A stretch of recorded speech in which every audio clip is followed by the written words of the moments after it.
रम्यासामोद से नारायण वैकुंठ में रहते हैं। और जब उनको यहाँ आने का हुआ तो माया को साथ में लेकर के आते हैं। तो माया भी परमानंद है, जहाँ माया रहेगी वहाँ परमानंद रहेगा। अकेला परमात्मा जो है आत्मा सो करके रमण करता है, किंतु जब उसको संसार के जीवों पर कृपा करनी होती है तो माया को साथ में लेकर के आता है। वैकुंठ छोड़ दिया और दशरथ के घर में आ गया, क्योंकि अवतार तो भगवान के जहाँ जैसा कार्य हुआ उस काम को पूरा करने के लिए भगवान का अवतार होता है। प्रथम भगवान का अवतार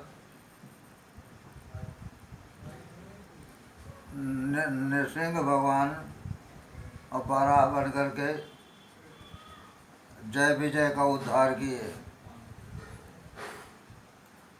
तो जय विजय बन गए थे, उनको उद्धार किया। अब रामावतार आया तो रावण को मुकर्म बन गया, और उनका उद्धार कैसे होगा? तो राम जी बन कर के आ गए और उनका भी उद्धार किया। और तीसरा अवतार भगवान का कृष्ण का अवतार हुआ तो दंत वक्र शिशुपाल का उद्धार किया।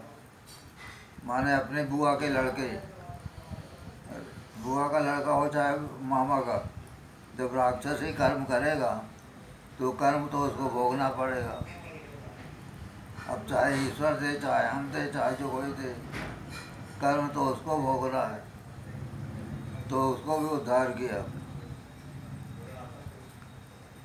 तो महाराज युधिष्ठिर ने कहा ये महाराज कैसी लीला है, समझ में नहीं आती।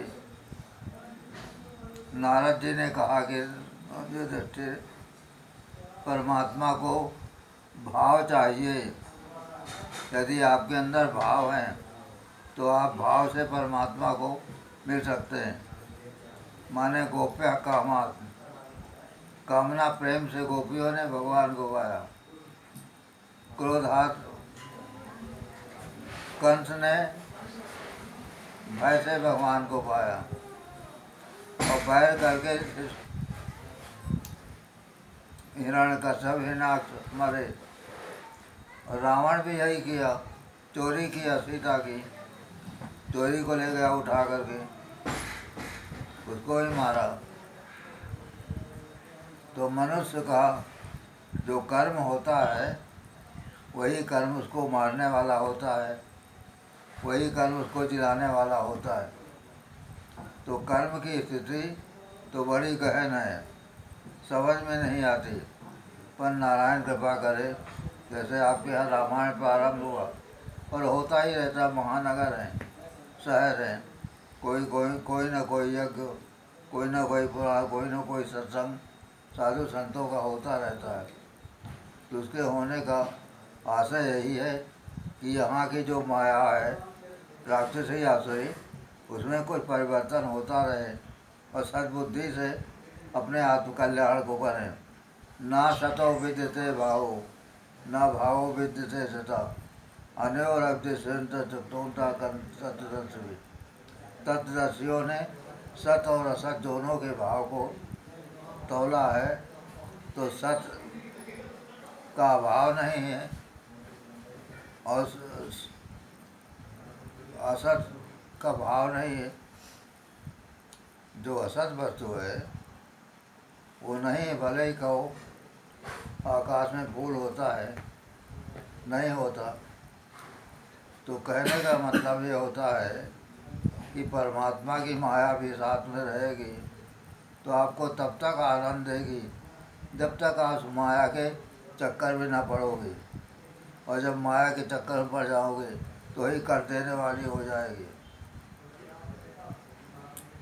तो भगवान की कृपा से यही एक देखना है कि अपने घर में रह करके गृहस्थ आश्रम के गृहस्थोचित कर्मों को जब करते हैं तो हमारे को ही उस परमात्मा की याद आती है। जाकी सास स्वास सारी, सो की पढ़े कौतुक बारी। जिसके श्वास में वेद निकल रहा है और वो गुरु के यहाँ पढ़ने जाए, ये तो आश्चर्य की बात। पर वो बताता है कि जैसे तेरी श्वास है वैसे मेरी भी श्वास। मैं जाता हूँ गुरु के पास विद्या पढ़ने, तो तुझे भी पढ़ना चाहिए। आप लोग छोटे बालकों को स्कूल में अच्छी जगह पढ़ाते हो, इसका मतलब यही है कि ये लड़के जो अच्छे कर्तव्य पढ़ें, अच्छे काम करें और सुखी रहे। यदि इधर उधर फिसल जाएंगे तो असत माया में चले जाएंगे। ना सतो विद्य भावो न भावो विद्य से उभे और अविदृष्टोलता तत्वदर्शियों दोनों का निर्णय किया है। तो नारायण की कृपा से मात्रा स्पर्शास्त्र कौनते हो शीतोष दुख दुखदा।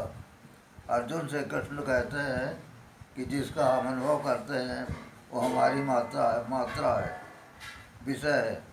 आँखों से देखते हैं, कानों से सुनते हैं, वाणी से बोलते हैं, हाथों से कर्म करते हैं, ये हमारी मात्रा है। ये शीतोष सुख दुखदा, ये हमारे अनुभव में आती है, कभी दुख देती है कभी सुख देती है। तो ऐसे समझ करके आने जाने वाले व्यक्ति के जो मेहमान होते हैं, आज आए का चले गए, कोई आने का सुख नहीं, जाने का कोई दुख नहीं, व्यवहार हो गया। तो संसार की यही नियम है कि हम सब करते हैं और इनके करते हुए भी अपने जीवन को सुखी चाहते हैं। तो आज भगवान की कृपा से अब नवरात्रि का समय आ गया, भगवान राम का चिंतन करना है, उनकी कथा करना है, उनके सत्संग में बैठना है। यही जो हमारा समय व्यतीत होगा तो वही हमारे लिए काम देगा, और बाकी तो समय जाता है और पता नहीं चलता। नारायण की कृपा है। तो बाकी का काम करिए, आज इतना ही बोलेंगे। श्री राम कुमार